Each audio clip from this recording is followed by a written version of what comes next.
시청자 여러분 안녕하십니까? 인사이드 서초입니다.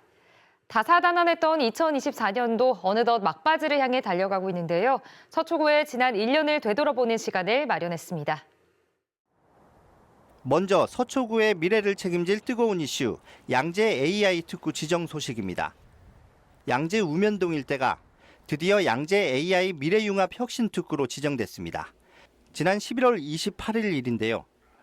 이곳은 이미 500여 개 AI, ICT 기업이 자리 잡은 국내 최대 AI 산업의 중심지입니다. 2029년까지 AI 인재 양성, 스타트업 창업 지원, 연구개발 활성화 등 15개 세부 사업이 진행될 예정인데요. 서초구가 글로벌 AI 허브로 발돋움하는 중요한 발판이 될 것 같습니다. 이어서 또 하나의 큰 기대를 모으고 있는 서초 문화벨트 사업, 그중에 고토세빛 관광특구입니다. 서초구는 음악문화지구와 예술의 전당, 국립중앙도서관 같은 우리나라 대표 문화시설 인프라를 활용해 서초 문화벨트 사업을 펼치고 있습니다. 악기거리와 음악축제거리, 사법정의 허브, 책 읽는 거리, 고토세빛 관광특구거리, 이렇게 5개 테마거리인 서초 문화벨트가 조성되고 있습니다. 이 중에 고속터미널 일대와 세빛섬을 중심으로 한 관광특구 지정이 임박한 것으로 알려졌는데요. 고터는 쇼핑과 교통의 중심지, 세빛섬은 한강의 랜드마크라는 강점을 활용해 서초구를 글로벌 관광지로 탈바꿈시키는 것이 목표입니다. 특구 지정이 되면 관광 인프라가 대폭 확충되고 국제적 관광객 유입이 활발해질 것으로 보입니다. 서초구는 관광특구 지정을 통해 오는 2028년까지 연간 120만 명의 외국인 관광객이 찾는 명소로 육성하겠다는 계획입니다. 서초구 하면 서리풀 페스티벌을 빼놓을 수 없죠. 올해도 반응이 뜨거웠습니다. 올해 서리풀 페스티벌은 서초 이즈 더 뮤직이라는 주제로 반포대로에서 열렸습니다. 차 없는 10차선 도로가 예술과 놀이의 공간으로 탈바꿈했는데요. 39개의 공연과 100개의 체험 프로그램이 펼쳐졌습니다. 단순한 축제 그 이상의 의미를 만들어냈다는 평가도 있습니다. 주민이 함께 만들고 즐기는 문화라는 점에서 특별했습니다. 지역경제 활성화는 물론이고 서초구의 문화적 가치를 국내외에 알리는 데도 큰 역할을 했습니다. 서초구는 대한민국 법조타운의 중심지이기도 합니다. 올해는 이를 강화하기 위한 사법정의 허브 사업이 주목받았습니다. 서초구는 법조단지를 아시아 태평양 지역의 대표 사법거리로 조성하고 나아가 주민들에게도 실질적인 도움을 줄 수 있는 허브로 발전시키는 것이 목표인데요. 올해는 2회에 걸쳐 사법정의 관련 학술대회를 개최해 법률 전문가들의 심도 있는 논의의 장을 마련했습니다.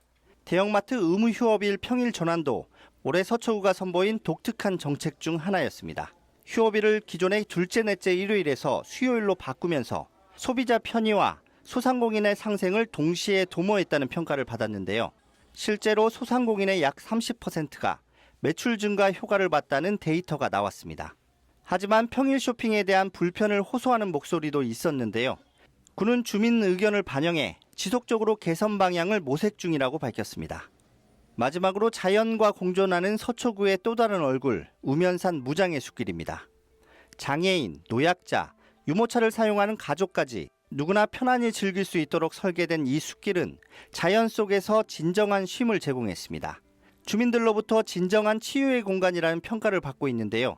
올해 개장된 우면산 무장의 숲길은 서초 약수터에서 국립국가공원까지 약 3km 구간이 조성됐습니다.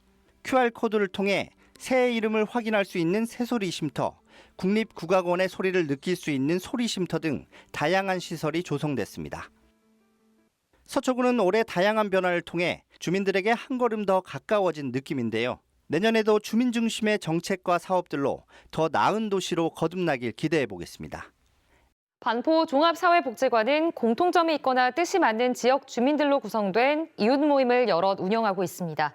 꽃꽂이나 요리 같은 취미는 물론 생태교육, 나눔처럼 비슷한 관심사를 지닌 이들이 모여 다양한 방법으로 소통하고 있는데요. 이들 모임이 연말을 맞아 한자리에 모였습니다. 발달장애인 자녀를 둔 부모들의 모임 우리맘모와 각자의 양육 수기를 엮어 최근 책으로 출간했습니다. 아이를 키우며 힘겨웠던 순간들과 감동 어린 기억들을 글로 풀어내는 과정은 엄마들 스스로도 성장하는 계기가 됐습니다. 청소년 지도사들의 모임 뱅카는 기후 위기의 심각성을 알리고 지구 환경을 지키기 위한 친환경 축제를 여는 등 지역사회에서 활발한 활동을 펼치고 있습니다. 이들을 포함한 15개 이웃 모임이 18일 반포종합사회복지관에 모였습니다. 꽃꽂이와 수채화, 중년 남성들의 요리 모임까지 다양한 공통점을 매개로 형성된 이웃 간의 연결고리를 모임들의 모임을 통해 더욱 넓게 이어가는 과정입니다. 이웃과의 관계 형성으로 현대인의 외로움을 극복하고 나아가 지역사회의 공동체를 활성화하겠다는 게 이웃 모임의 궁극적인 취지입니다. 반포종합사회복지관은 이웃 모임의 지속적인 활성화를 위해 다양한 형태의 모임을 모집할 계획. 새해에는 어떤 모임 활동들이 이웃의 의미를 실현해 나갈지 기대를 모읍니다. 서초구가 2024년 청소년 정책 우수지자체에 선정돼 여성가족부 장관 표창을 받았습니다. 구는 청소년 특화 활동 기반 조성과 사회 참여 확대, 건강한 성장 지원을 한 점에서 우수한 평가를 받았습니다. 특히 서초 스마트 유스센터와 방배 아트 유스센터 운영, 아동 청소년 축제, 마음 충전 상담버스, 결식 아동 지원 사업 등이 모범 사례로 꼽혔습니다. 정비 사업 추진에 걸림돌이었던 토양 내 불소 규제가 완화되면서 방배동 등 서초구 재건축 사업들이 속도를 받을 전망입니다. 최근 환경부의 토양환경보전법 시행규칙 개정으로 불소 오염 기준이 주거지는 기존 킬로그램당 400mg에서 800mg, 공장 용지는 2000mg으로 조정됐습니다. 서초구에서는 불소 함유량이 높은 화강암 지반을 가진 방배동 등 주요 재건축 지역이 토양 오염 정화 기준을 맞추는 데 어려움을 겪어왔습니다. 전성수 서초구청장은 환경을 지키면서도 불합리한 규제를 개선해 지속 가능한 개발을 이뤄가겠다고 밝혔습니다. 서초구가 노후된 길고양이 급식소 36개 중 10개를 새롭게 정비했습니다. 신형 급식소는 보온재와 식수대, 비닐막 커튼 등이 추가돼 추운 겨울에도 길고양이들이 안전하게 머물 수 있도록 설계됐습니다. 또 구는 내년 봄 중성화 사업과 연계해 길고양이 개체수 조절에 나설 계획이라고 밝혔습니다. 네, 이상으로 인사이드 서초를 마치겠습니다. 함께해 주신 여러분 고맙습니다.